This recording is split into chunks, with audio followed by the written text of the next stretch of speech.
আমি মানুষ, তোরে দুটা ভালো কথা কইলাম, এইটুকুই আমার মানুষের পরিচয়, বাকি কোনো পরিচয় নয়। কোনো পরিচয় আছে? তুমি কতই টাকা পয়সা গয়না করে যাও, তোমার কোনো পরিচয় নেই। তুমি এই মুখের ভালোবাসাটা যত দূর করে যাবা তত দূর তোমার নাম থাকবে। তাছাড়া ভাবে আর কিছু নেই। তুমি তো বাবাকে, আমি আরে এই বেটি আমাদের কাপড় 500 টাকা ঠকাই নিয়ে নি, আমাদের 500 টাকার সাথে যাবে না। যাবে 10 টাকা যদি আনি তাও আমার সাথে যাবে না, যদি আমি নাও আনি তাও আমার সাথে যাবে না। তার জন্য আমার হায় কেন করতে হবে? কেন করতে হবে? তোমার থেকে আমি 500 টাকা আনলাম, আমার সাথে তো যাবে না, এটা আমি করতেছি। চলো আমি এই চাষে ঘুরে বেড়াচ্ছি, বাস ওইটুকুই নাতি পুতি নিয়ে ঘুরো গাড়া, মানুষ নিয়ে মানুষের পরিচয়, তাই আমি করতেছি। আমি পয়সা কামাবার লোভে আমি যাই দেখি, আমি পয়সা কামাবো? আমি কই ভগবান, আমি জানি মানুষের রূপে জানি পরিচয় করে মানুষের সামনে যাইতে পারি, বাস মানুষের যেটা করবো সেটা যাতে আমি করতে পারি। আমি আর কিছু চাই না মনের থেকে, বাস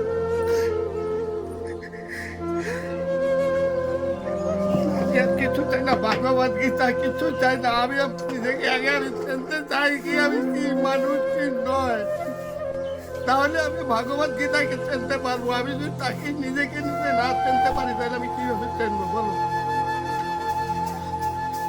এই দেহের ভিতরে সব, দেহের ভিতরে সব, বৃন্দাবন মথুরা গয়া কাশি আমি যাবো, আমার মনকে যদি আমি পরিষ্কার না করতে পারি তাই আমার কোনো লাভ নেই। কোনো লাভ আছে? এই কথা নিয়ে একজন মহাদেব আর পার্বতী কোথা থেকে সকালবেলা পুষ্প স্নান করে দুজন যাচ্ছিল।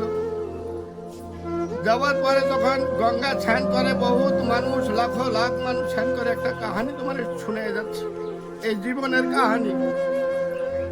তখন তখন বলল, পার্বতী বলে মহাদেবকে, কি মহাদেব দেখো আমার ছেলে সব গঙ্গার জলে স্নান করে, গঙ্গার জলে স্নান করে সব উদ্ধার হয়ে যাচ্ছে। তখন মহাদেব হেসে দিল, স্বামী তুমি আপনি হাসলেন কেন? কয় আমি হাসছি এই কারণে তুমি বলছো যত লোক স্নান করে গঙ্গার জলে সবাই স্নান করে। কয় হ্যাঁ সবাই স্নান করে। কয় না না, কয় লাখো একজন করে। কয় না আমি বিশ্বাস করি না। পার্বতী বলে, পার্বতী মা ছেলেদের আদর বেশি। তখন বলার পরে কয় তুমি পরীক্ষা দেবে? কয় হ্যাঁ পরীক্ষা দেবো। তো মহাদেব দেখো আমি এমন একজন লোক হবো, একদম বুড়ার থেকে বুড়া, গঙ্গার নিচে বসে থাকবো, ঘাটে একদম নিচে গঙ্গা। যখন সবাই স্নান করে উঠবে তখন তোমরা আমাকে বলবা কি মা বাবা আমার স্বামীকে একটু উপরে তুলে দাও। তখন আমাকে তখন ছুটে আসবে, তখন বলবে মা শোনো তোমাদের শরীরে যদি কোনো পাপ থাকে তাহলে আমার স্বামীকে ছুঁয়ো না, মারা যাবে। এই করে করে সকালের থেকে যত লোক স্নান করে করে চলে গেল, কেউ ওর স্বামীকে ছুঁয় নেই। তাহলে সবার মনে ভয় কি আমার শরীরে পাপ আছে। গঙ্গার থেকে স্নান করে যাচ্ছে তারা, তারা ওই বুড়ো মানুষটাকে ধরবে, তার শরীরে কিসের পাপ আছে। তারপরে ওই কথা বলার পরে তারা মনে ভয় পায় আর আমার শরীরে তো পাপ আছে। তাহলে তুমি গঙ্গার জলে স্নান কোথায় করলে? গঙ্গার জলে স্নান তুমি কোথায় করলে? তোমার মনকে তুমি স্নান কোথায় করালে বলো? করে করে সন্ধ্যা হয়ে গেছে আর পার্বতী স্বামীকে কেউ উপরে উঠায় না। তখন একজন কলকাতার মহিলা স্নান করে ওই গঙ্গার ঘাটের থেকে উঠে যাচ্ছে। সেই মহিলাটা বহুত খারাপ ছিল। স্নান করে যখন যাচ্ছে কয় মা আমার স্বামীকে একটু উপরে উঠায় দাও, সকালের থেকে বলতেছি কেউ উঠাচ্ছে না।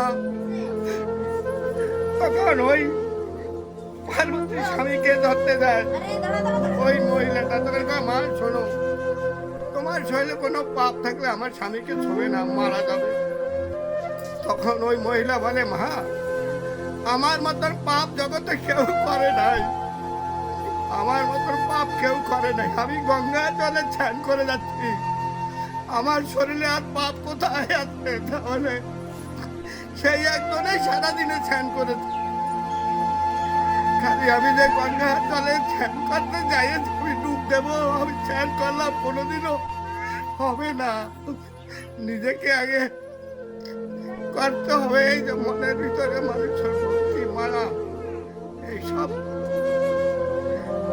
এইসব যদি না থাকে তাহলে জগতে কিছু না।